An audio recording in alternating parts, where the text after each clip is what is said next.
Tonight, the Jefferson Literary and Debating Society, now in its 187th year of perpetual existence, is both pleased and proud to present the second speaker in our weekly speaker series for the fall semester of 2011, Professor Sheri Reynolds. Professor Reynolds will present a speech entitled A Story Untold, One Writer's Exploration of Anxiety and Imagination.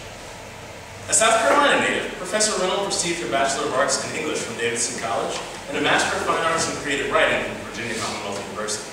She served on the faculty of both of her alma maters, as well as the College of North America. Professor Reynolds is a respected teacher, award-winning playwright, and best-selling author. She currently serves as Professor of Creative Writing and holds the Ruth and Perry Morgan Chair of Southern Literature at Old Dominion University. In 2003, she received the Outstanding Faculty in Humanities Award from the State Council of Higher Education, the Commonwealth's highest honor for faculty of public colleges and universities. Professor Reynolds is the author of 5 novels, including the San Francisco Chronicle bestseller Bitterroot Landing, A Gracious Plenty, The Sweet In-Between, The Firefly Cloak, and the New York Times bestseller and Oprah Book Club selection, The Rapture of Canaan. In 2005, Professor Reynolds received a playwriting grant from the Virginia Commission for the Arts. Her play, Orabelle's Wheelbarrow, won the 2005 Women's Initiative Playwriting Competition. The Jefferson Society is indeed honored to host such a distinguished individual this evening. Please stand with me in welcoming Professor Sheri Reynolds.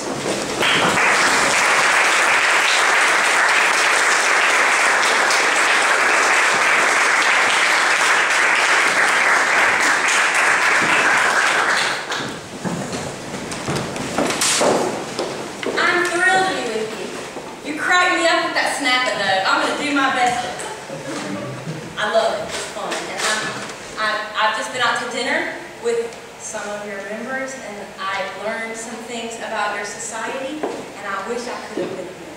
Looks like a great group of people. There we go. Yeah. All right. So I'm going to talk to you tonight about my own exploration of anxiety and imagination. And I'll just jump right on in. There was a time many years ago when I toyed with the idea of becoming a medievalist. I was especially interested in women Christian mystics, and I wrote a thesis in graduate school looking at St. Teresa and her stages of prayer, and the way that she outlined each different stage and made it seem as if there was a chronology, a cause and effect, with one stage leading inevitably to the next. And I claimed in my paper that St. Teresa knew that prayer wasn't something that you could actually outline, but that she was making this claim as a feminist act so that she could continue to teach and write when most women weren't able to do so. And I used the ideas of French feminists to bolster my argument, and I made a relatively convincing case for it, or at least I convinced my professor. He gave me an A on it, and he said that I should send it out for publication. But I couldn't, because in the process of writing that thesis, I grew more and more certain that I was fooled completely of hot air. And by the time I was done with it, I knew that I just could not put that kind of foolishness out into the world. St. Teresa was not a feminist, no matter how much I wanted and needed her to be one. And even if I could make an argument for it, I knew that it was inedible baloney. Now, a lot of people have studied the creative process in a very similar way. Some people talk about the creative process like it's a board game, and for some people it's chess, and for some people it's Twister, but regardless, they make it seem like there are different steps, very clear steps that you can take to reach a particular outcome. These are well-meaning people. They're trying to clarify through abstraction a process that's very difficult to explain. So they give each step a heading, a title like incubation or the implementation stage, as if the abstractions could make it more simple. People love to organize things and to group them into little manageable parcels, and that's what St. Teresa was doing with prayer, naming her steps and identifying her methodology. Because in general, we can't stand for things to be too murky or sticky or jumbled, but that is how the creative process is. So I want to speak with you today about the creative process, or about what I know of it, and the role that anxiety and imagination play in it for me. Creative place is swampy. You step into the bog and you don't know how far you're going to sink, or whether you'll be able to wiggle and slurp your foot back up. And it stinks in there too. And it's one of those stinks that you kind of crave. And it's work just to move through the thickness of it all. And there's no telling what's hanging out at the edges of it. So it's creative process can be scary, and so it's comforting in some ways to be able to quote somebody like Aristotle, for example, who says that a story has a beginning, a middle, and an end. Or even to quote Flannery O'Connor, who identifies a story as a complete dramatic action, like you could make one without entering that bog.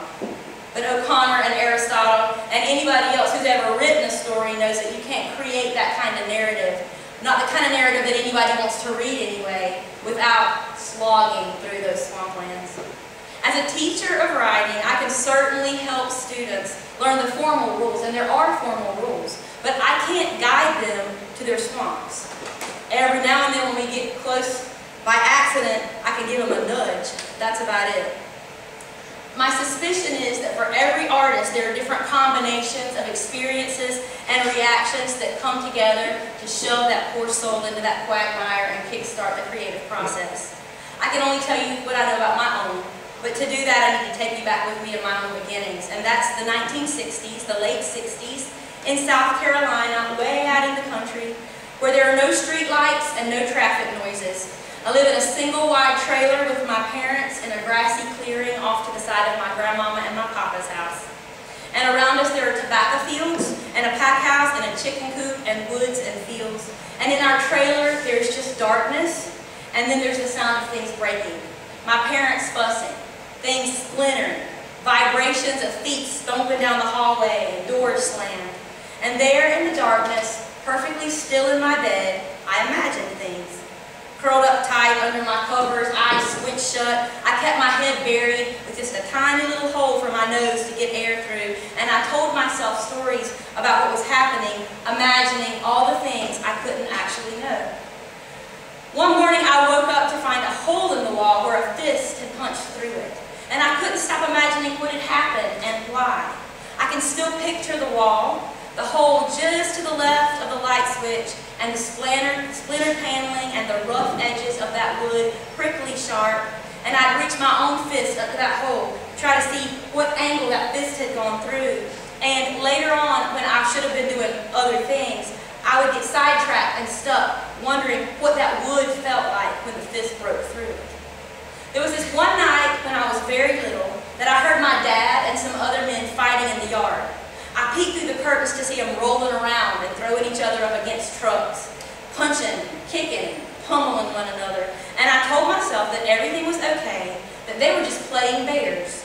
And I went to sleep that night reciting, well, they're just playing bears. It's hard for me to say exactly at what point I began to make up stories to explain the things I didn't understand, to write the things that felt wrong. But that's how storytelling began for me. The story I told myself, they're just playing bears, allowed me to be less afraid and to not see my dad as threatened or threatening, but as a wild animal or even as a cartoon character I might watch on Saturday morning.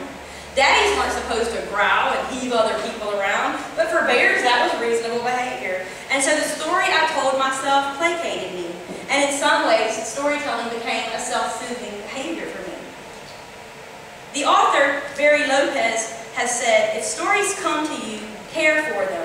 Learn to give them away where they're needed. Sometimes a person needs a story more than food to stay alive. Now that sounds a little dramatic and outrageous, but I can promise you that sometimes I needed stories more than food. I had food, but it wasn't helping me deal with my dad. And so I made up these stories, and I soothed myself, and I needed soothing a good deal because there were plenty of other fears.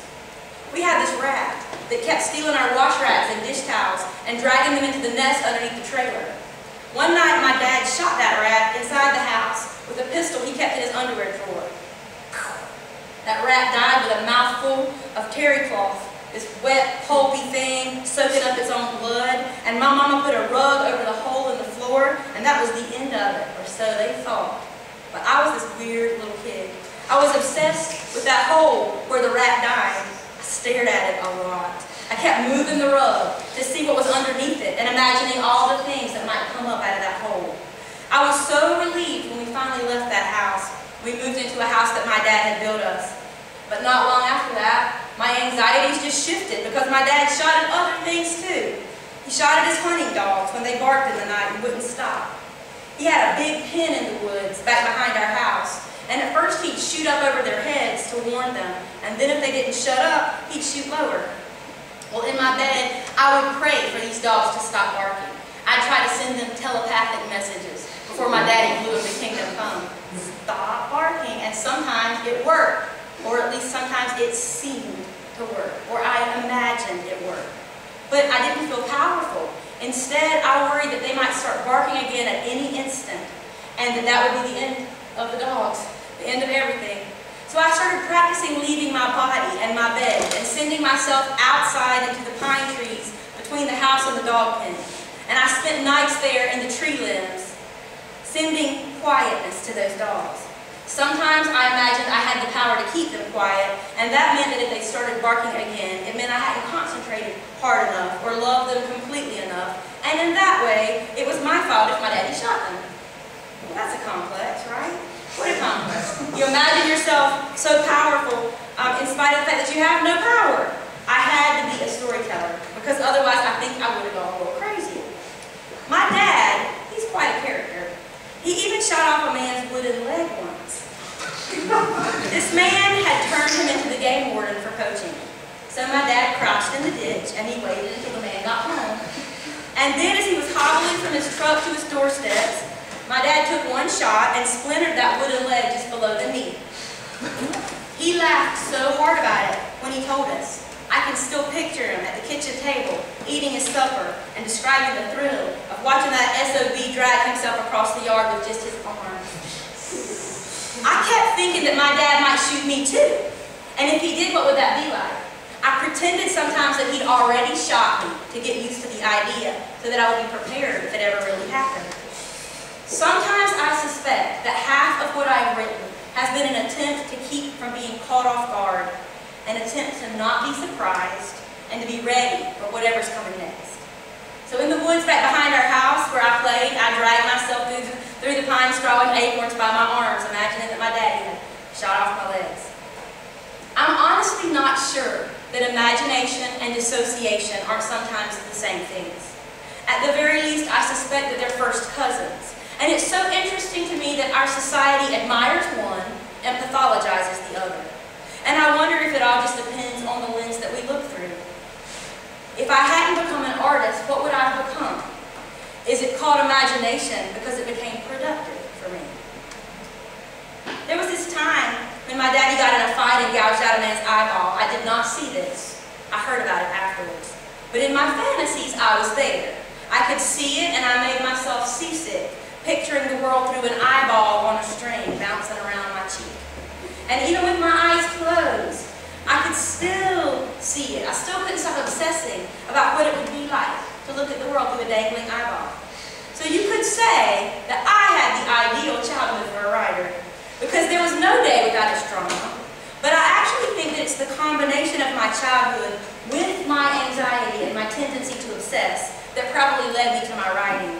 My sister lived an almost identical childhood. She found it exhilarating. She turned out fine.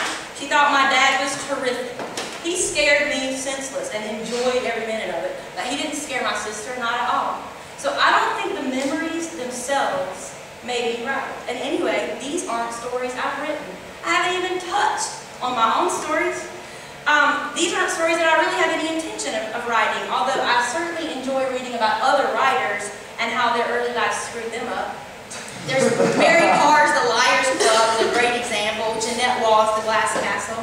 But I don't have any, you know that one. I don't have any plans for a memoir myself, but I suspect that my early experiences are the reasons that I write, and also probably the way that I develop my imagination. Not deliberately, not in a class, certainly, not with any thought or with any intention, but rather as a product of just being a part of the world that I was in.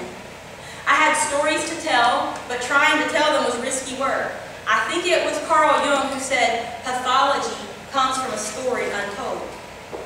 As a young writer, I didn't know anything about Jung or about storytelling, but intuitively I must have understood this idea because I completely believe that telling stories has saved my life and has given me an outlet and probably protected my body too.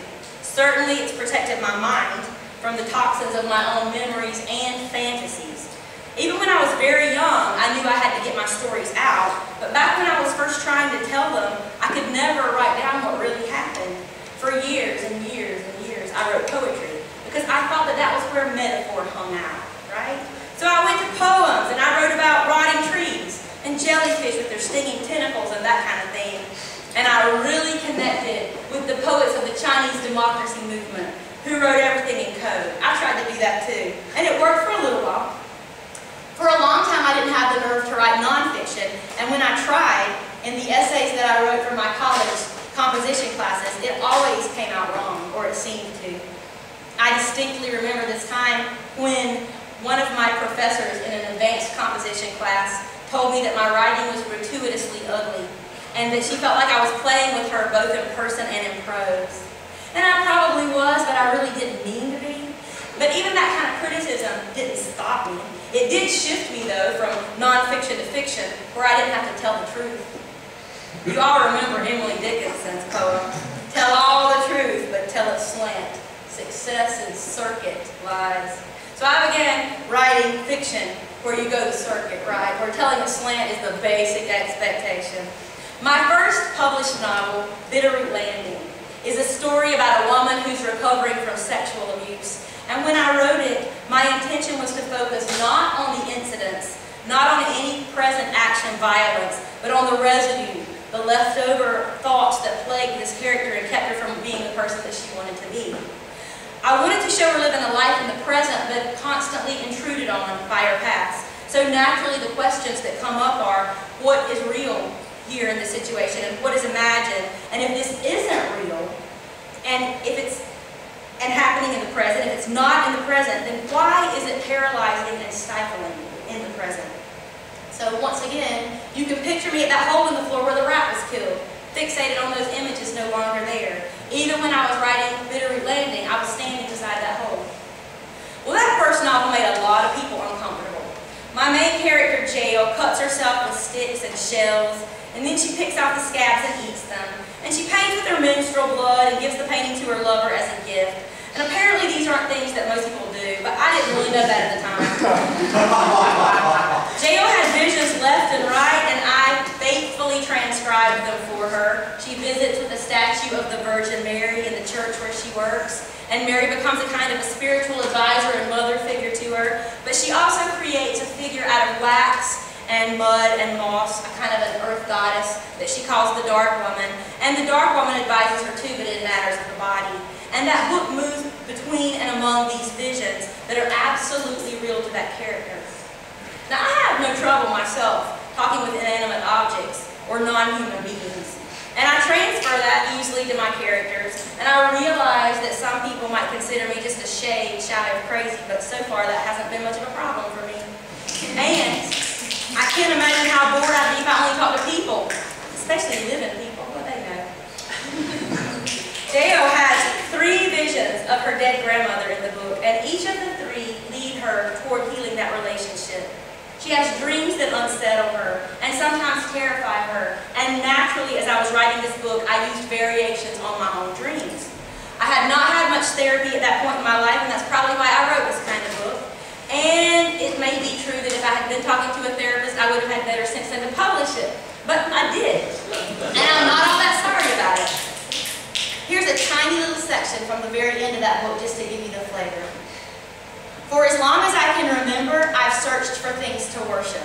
I've found gods in crickets and gods reflected in tiny cricket eyes. I've met gods already dead, gods too young to save me. Once I prayed with my palms turned up, ready to receive.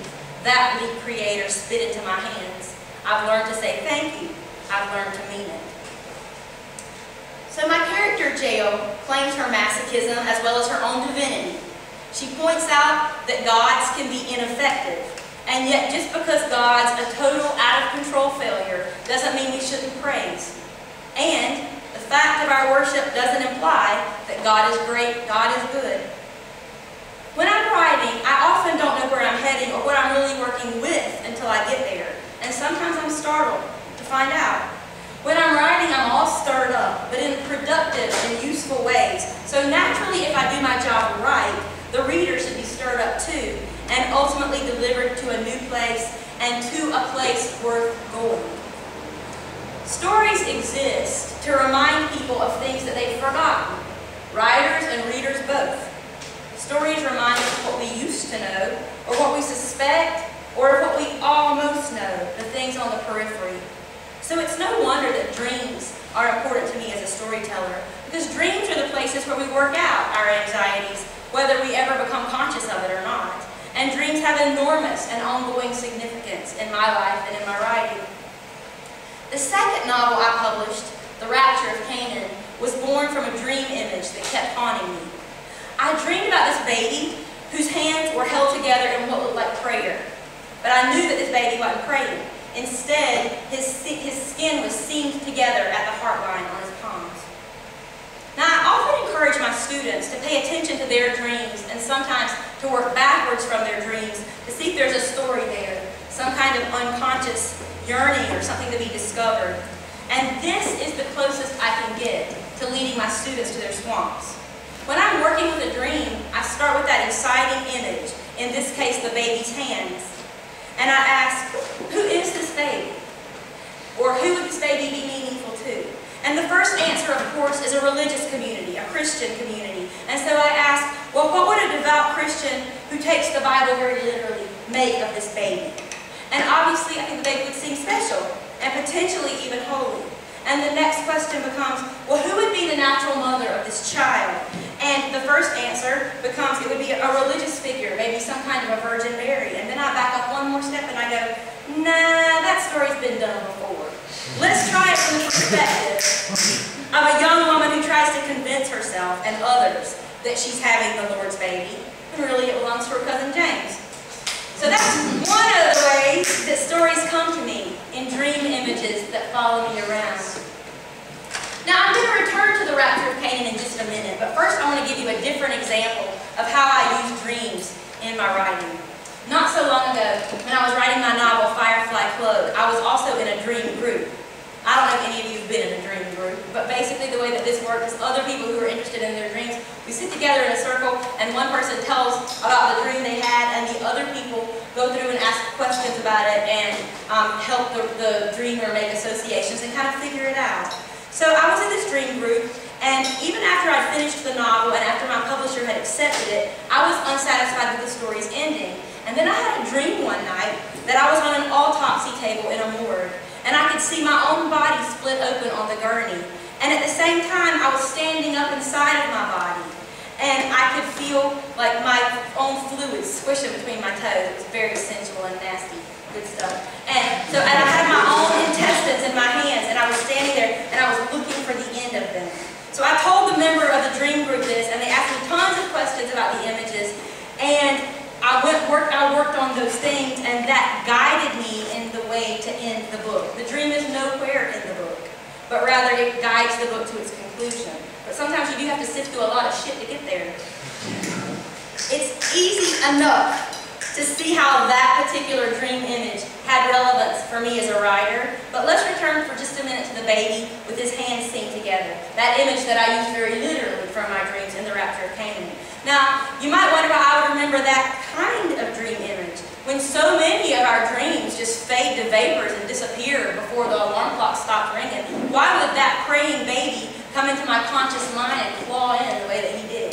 And the answer is that my own worst terrors as a child were even more than fears of like having my dog shot or fears of being shot myself, were fears about Christ's return in the rapture, when all the Christians would be raised up to heaven and everybody else would be left on earth to suffer the 7 years of tribulation before being cast into the great lake of fire. You know about that?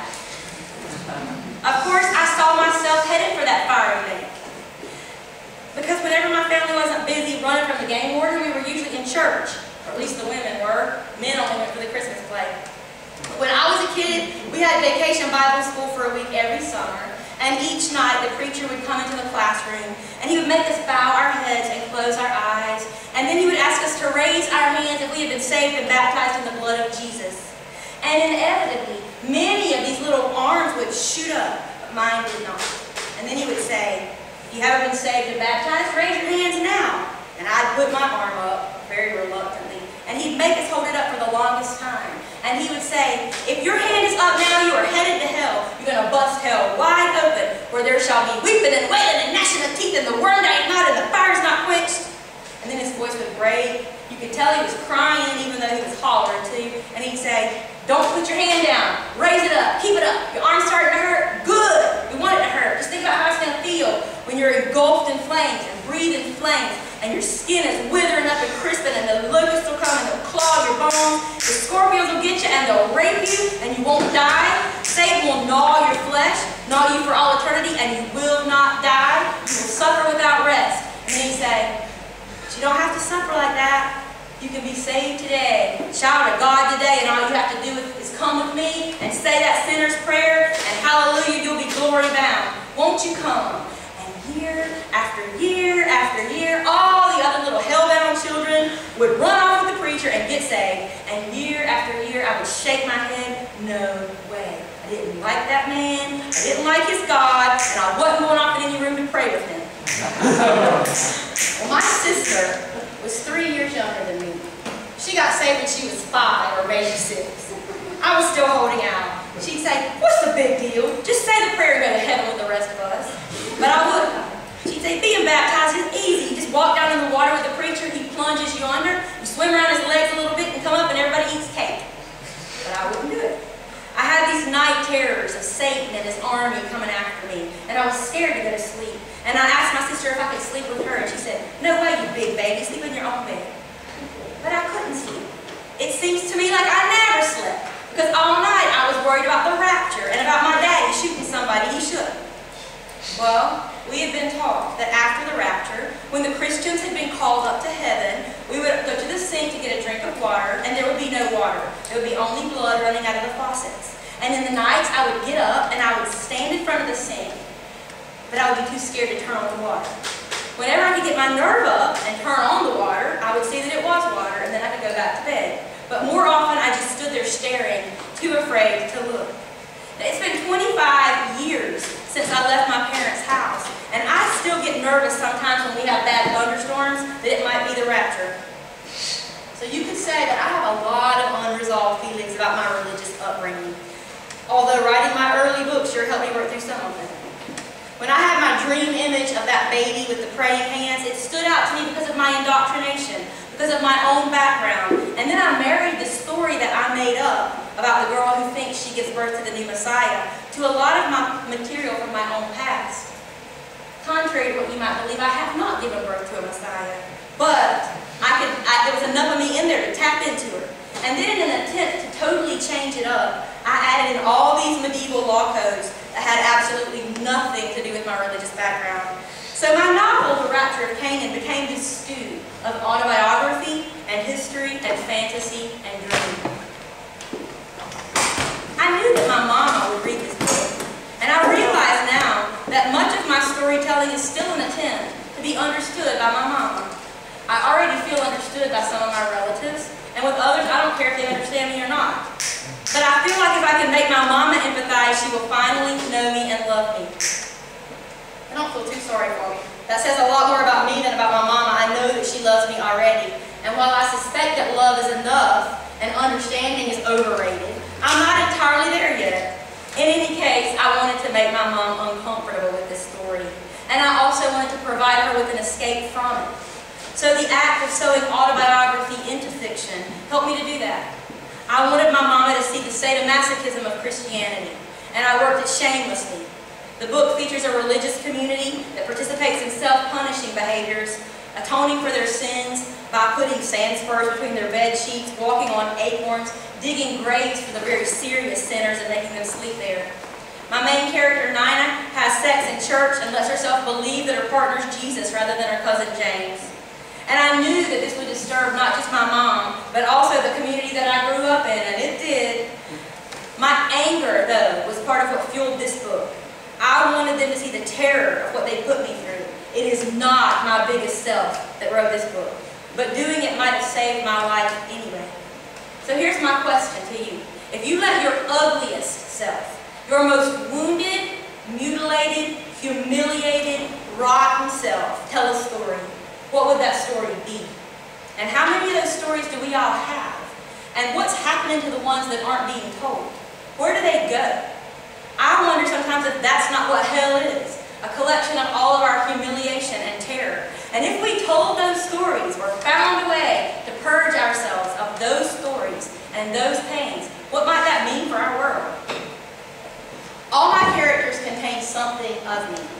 The sweet outcast ones, and also the mean-ass, hateful, backwards ones. But if I do my job right, the reader doesn't know what's real and what's invented. Certainly, I have recognized some of my own flaws and embedded them in characters, and that's been a great relief to me. By the time I finished those first 2 books, I'd unloaded a heap of anxieties, and maybe more importantly, I'd sympathized with those characters who suffered in ways similar to me, and with those who made me suffer. In his autobiographical notes, James Baldwin writes, "Any writer finds that the things which hurt him and the things which helped him cannot be divorced from each other. He could be helped in a certain way only because he was hurt in a certain way. And his help is to simply be enabled to move from one conundrum to the next." I had been so uncomfortable as a child for reasons I've already told you, and I wasn't that much better off as a young woman because I turned out to be a lesbian. It was kind of a surprise to me, but not as much as it was a surprise to my family. I came from a world where it really wasn't okay, where the people that I loved most believed that homosexuality was the very worst, most grievous kind of sin. And though I didn't realize it at the time, my novel, A Gracious Plenty, was a place where I first went to work on some of those old pains. It happens sometimes that when I'm writing a character or a story, I don't know what I'm writing about or what the story is a metaphor for until after I've written it, and sometimes, unfortunately, until after I've published it. And that was certainly the case with A Gracious Plenty. The main character in A Gracious Plenty is a woman named Finch, and she was badly burned as a child, and she's felt like an outcast ever since. She feels, as an adult, she works as a caretaker of a cemetery, and she feels so ugly and so scarred that she won't hold her head up. And in looking at the ground all the time and at the gravestones around her, she begins fading through and interacting with the dead that are buried there. They become her community, because she doesn't fit into the community where the people are walking around with her. Now, because Finch is as much at home in the dead world as in the living world, she moves between these worlds and she takes messages from the living to the dead. Well, of course, the living aren't all that keen on hearing what Finch has to say. One of the dead characters is this baby named Marcus Livingston, who died maybe 30 years before. And all that time he's been inconsolable. He's been screaming nonstop, and all the other dead people in the graveyard have had to listen to him cry. One of the newly dead characters is a man named William Blott, who was a musician and also, much to the surprise of his family and acquaintances, was a crossdresser. When the tombstone people come to the cemetery to deliver William's stone, Finch treks up the hill to see it, and there she finds William Blott in full drag, nursing the dead baby Marcus. He's cut a Nerf ball in half, a blue one, and he's placed each half in a maternity bra, and in the afterlife, he is actually nursing this baby, who is, for the first time in a really long time, completely content. And Finch gets all creeped out by this. Here's a little bit of her conversation. I'm going to read you a little section of Finch's conversation when she's just had this big surprise.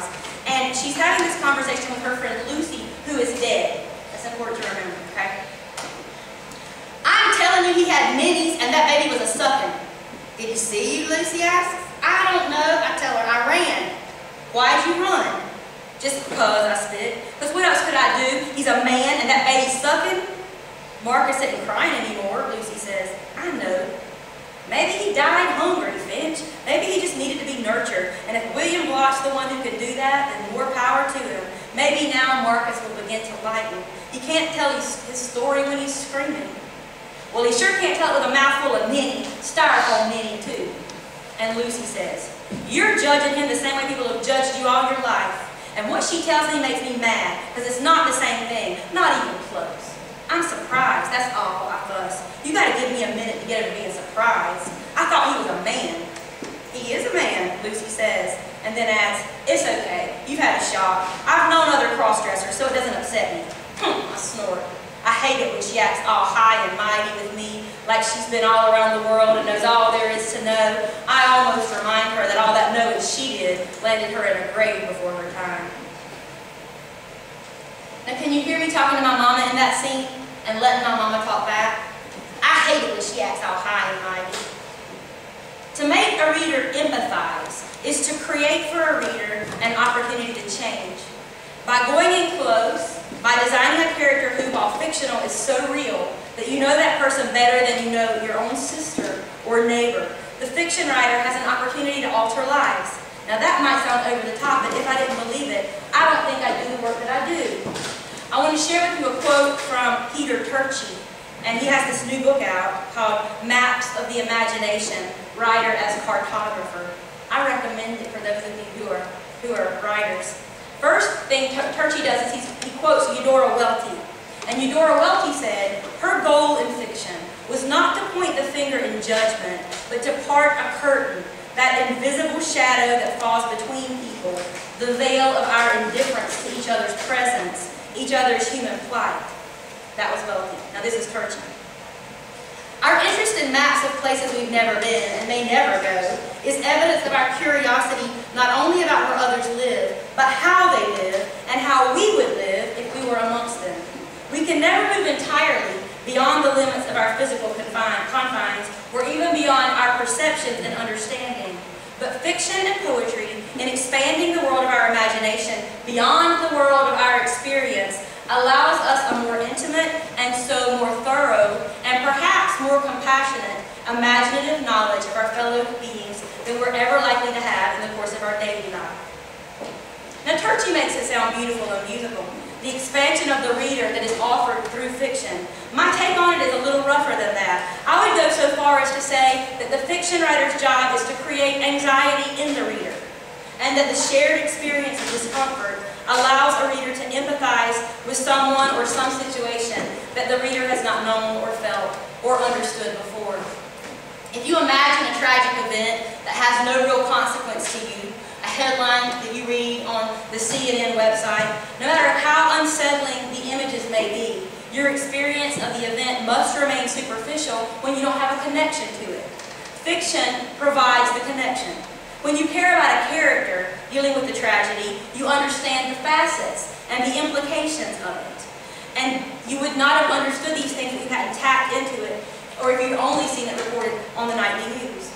Now, a flood is a flood, whether it happens in California or Brazil or Australia, but until you see the water rising and intruding, until there are stakes, you don't feel it. A fiction writer can make you experience the flood by taking you there and leaving you next to the window with the protagonist, watching the street fill up from either side so there's only a tiny little strip of asphalt left in the middle, and you care because you're there with the character and her elderly mother who can't walk anymore. And if that water comes in the house, she's going to have to move that mother from the first floor to the second. But how's she going to do that? There's no one else at home, and the water is already over the curb, soaked in the grass, the mother's legs are useless, the stairs aren't carpeted, just slippery wood. And you better start pushing her butt up to the landing at the very least, because it could take a while, and the water is almost over the doorstep. As a writer, whenever I am empathizing with the character that I'm creating, and then I give that character a trait I despise, like Finch's narrow-mindedness when she's faced with William Block's cross-dressing, it makes me more tolerant too. By understanding Finch and loving Finch, I am better able to love my mother. And when I can love my mother in spite of our difference, she can love me back. And that is how fiction works. My friend Dorothy Allison, who's been a guide to me in a lot of ways, as a woman and as a Southerner, and as a lesbian and as a writer, she describes the goal of literature as to push people into changing their ideas about the world and to go further, to encourage us in the work of changing the world, to make us more just and truly human. And she goes on to say, our true stories may be violent, distasteful, painful, stunning, haunting, I do not doubt. But our true stories will be literature. No one will be able to forget them, and though it will not always make us happy to read of the dark and dangerous places in our lives, the impact of our reality is the best we can ask of literature. These days, the things that keep me up in the nights tend to be the things that wind up in my narratives. There is a price for a story, and sometimes it's high. It's not a single night of insomnia. It's night after night after night, waking up troubled and worried about what's going to happen to the ones I love and the ones that I have done wrong. My last two published novels have taken on drug abuse and addiction as themes. Because like so many families, mine's been ravaged by it, and I don't really know why I've been spared that myself. Why I didn't just crawl into the porch and smoke crack with my cousins till my teeth rotted out. But because I live 7 hours away from them, I don't have to look at it every day. And I don't have to live with it as a part of my ongoing and everyday world. And I'm so grateful for that. But I'm also guilty-hearted about that because I haven't done my share to help the people that I care about the most. Now, I don't know that my writing can help my own family, but at the very least, I can put stories into the world that counter my fears. I can write an addict into recovery. And even if that recovery is fictional and temporary, and I tell myself that maybe if I can imagine it, it can happen, it is a possible outcome, and it is a better outcome to dwell on. Because nobody plans to be a drug addict. Something has always happened. There's always some reason that the person or the character binges on alcohol or snorts a line of whatever they're snorting. And that's what I'm interested in that moment before, and the thing that pushes a character over the edge. Now that doesn't excuse a character, of course, but it complicates a character. And that's what I'm after in my stories, the complication. It's so easy to say drug addicts are bad, or a mother who abandons her children is a bad mother, because we like to separate the things we don't understand into another camp altogether. And if my work does anything, I hope that it makes that a little bit harder to do, because that moment before the bad decision is a moment of anxiety, or separation, or despair, and it is critical.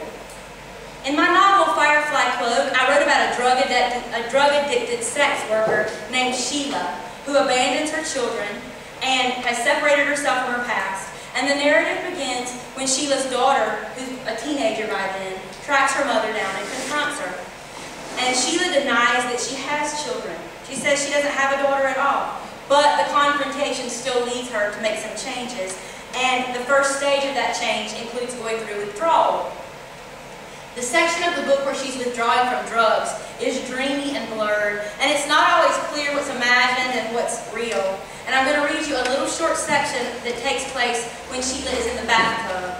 There are some birds that are roosting in the attic over her head, and at times she conflates the birds with her abandoned children. This is Sheila. Sheila shivered for the longest time there in the bathtub, looking down at her feet in the water. Her feet looked too white, like dead catfish bobbing at the water's edge, and she thought maybe she died, and maybe she was being preserved in melted ice. Her hands floated beside her, and no matter how hard she tried, she couldn't sink them. Her hands were lily pads floating beside her hip bones. She was dead. She was a surface, an island in a frozen sea. She was marooned. From far beneath the water, she could hear her own voice bubbling up, but she couldn't understand it. She didn't know what she was saying. It was hard to hear over the birds.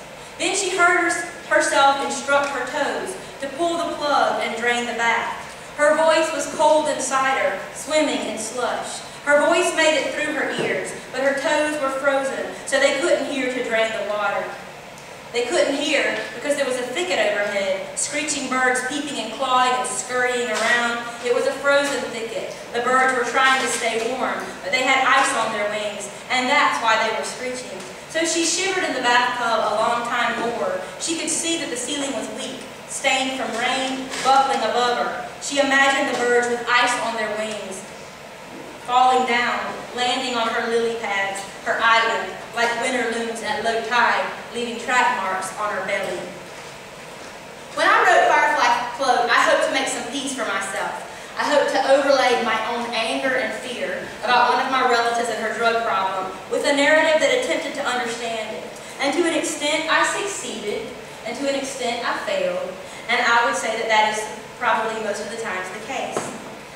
The character of Sheila in the book is both my cousin and me, the abandoning daughter and sister and aunt. And I thought if I could humanize Sheila and love her and understand her, then my own life would be better. And then the years went on, and in real life, my cousin did not get better. In fact, she's in jail tonight. She kept right on causing harm to her family and to her destroyed body. And I sent her a copy of my book, but I suspect that she never read it. I wrote her a new ending, and it did not help at all. And you can imagine how that interfered with my ideas and my hopes about my own power. I might as well be back in 3rd grade, In South Carolina, listening to my dad shooting over the heads of the dogs and sending them telepathic messages believing I could actually convince them to stop barking. It is so hard to face how little power you actually have. At least it's hard for me. And I get disappointed every time. And then I get angry. So in my next novel, The Sweet In-Between, I wrote the drug addict again. And this time I split it into two different drug-addicted characters because I think my venom had doubled by then. And instead of writing sympathetically, I allowed my fury to just settle there and be. And I allowed myself to hate totally and simply. So in the book, the other characters make fun of one of the addicts for the big, ugly purple blotches on her skin caused by HIV. They say she's got the HIV and refuse to let her in the house, hating her for her contagion. Through a different character in that same book, the character of the father, I send her to prison, which is where I think she belongs. As I said, that's where she is tonight. And I allow my main character to pity and fear for and despise the father who is also my cousin and is also me. Most of that novel was written between 4 o'clock in the morning and 7 o'clock in the morning. I finally figured out that if something is worrying me enough not to sleep, I might as well get up and write. Because writing is how I process. Writing is the thing that calms me down when panic swells up in me. And if I'm writing, I'm not running. I'm letting my fingers have at it. And if my fingers keep moving long enough, that panic will subside. Or at least it will subside for a while. The Sweet In-Between holds a different kind of anxiety too. The anxiety of being considered sexually deviant and sick. The main character, Kenny, is a young woman completely passing as a boy to avoid unwanted sexual attention. She overhears some boys talking about plunging their fingers into the center of an orange and comparing that to how it feels to thrust a finger in a girl's vagina. And though Kenny doesn't want to obsess about it, she does. Here's a short scene from Kenny's perspective, and the only thing that you need to know to understand this scene is that she recently found some old damp and mildewed porn magazines in a shed she was cleaning out, and she gave them to her younger sibling, Quinn. I try to keep busy, so there'll be good things in my head. No space or time for the kinds of thoughts that sickos have. But no matter how hard I work, the thoughts come on me. Memories of oranges and how they burst when you bite in. I think about those dirty magazines I gave to Quinn. If Aunt Glo finds out, she might not let me stay. But if I'd kept them, I'd have peeked every day at pictures of girls with their legs spread apart. So I try to keep busy and not think about fingers touching their hair. Those girls made of paper, all of them mildewed. The pages soft as the insides of thighs and damp like the deeper parts, soft as the pulp of an orange, fine green mold growing on their pages, over their faces and titties, black mildew raised up felty between their legs. I cannot stand it. I try to stay busy, read Shakespeare from Miss Brady's class. I try to stay away from oranges, but sometimes all I can think about is that white fiber that holds an orange together, so fragile, that frosty looking vein. My heart beats hard to think about it, fragile as the middle of a butterfly. I don't want to be a sicko, so I study for a quiz on dramatic structure. When Daddy calls collect from prison, I talk to him about school, telling him about the parts of a play, like I care. Exposition, rising action, climax, falling action, denouement. Daddy says, well, how about that? And he tells me they have a library at the prison, but that he hasn't been to it yet. I repeat the terms in my sleep. Rising action, climax. And I pretend that that's how life is shaped. Falling action, denouement. If you know the patterns, then everything becomes bearable and everything makes sense. But sometimes I get stuck in one place. Exposition forever. I can't get to climax to save my life. I get stuck on an orange pulp, and orange pulp's all there is. All night long, half the next day, it's nothing but orange pulp for me. Sometimes in my writing I go too far and make people uncomfortable. But honestly, I think that most of the time I probably don't go far enough. If you ask somebody to deal in the discomfort for too long, they'll leave you. They have a right to do that. So my hope is that I will invite a reader to the very edge and convince that reader to stay there with me until the last possible moment. But of course that's always intuitive and I don't always get it right. Sometimes some writers write to entertain, and while I hope that my stories are entertaining to a degree, I don't feel like that's my job. I don't write books to please a reader or to make them feel good. I actually think that there's a place for those kinds of books. I have nothing against the light stuff. And while I'm a little bit bitter that those sorts of books get more readers than my books do, I also feel like my job is to make the reader uncomfortable and anxious, to to take the assumptions that we've held for so long that we hardly question them and force that question. I do hope, though, to manage this without making a reader feel assaulted. And I hope, too, that once the reader has confronted and contained her own anxiety, she is stronger for it and more awake. Now, as I move to the end of my talk, I want to share with you a short section from my latest finished but yet to be published book. This novel is called The Homespun Wisdom of Myrtle T. Cribb, a non-traditional devotional. And the main character, Myrtle, thinks of herself as a spiritual teacher. In the novel, she recounts a life-changing experience in a series of short sections, and at the end of each short section, she offers meaty tidbits for her reader to consider. So I'm going to read you one short section and then the meaty tidbits that follow. In this scene, Myrtle is at a campground and she's in a bathhouse and she's speaking with her friend Flora, who has cancer. Here we go.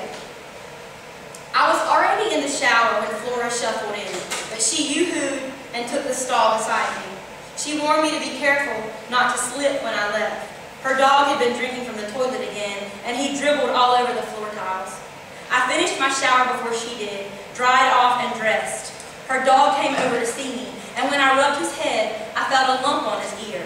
I ran my thumb over it to push past his hair and discovered a big fat tick. Flora, I called, your dog has a tick on his ear. Okay, she said, you better get it off.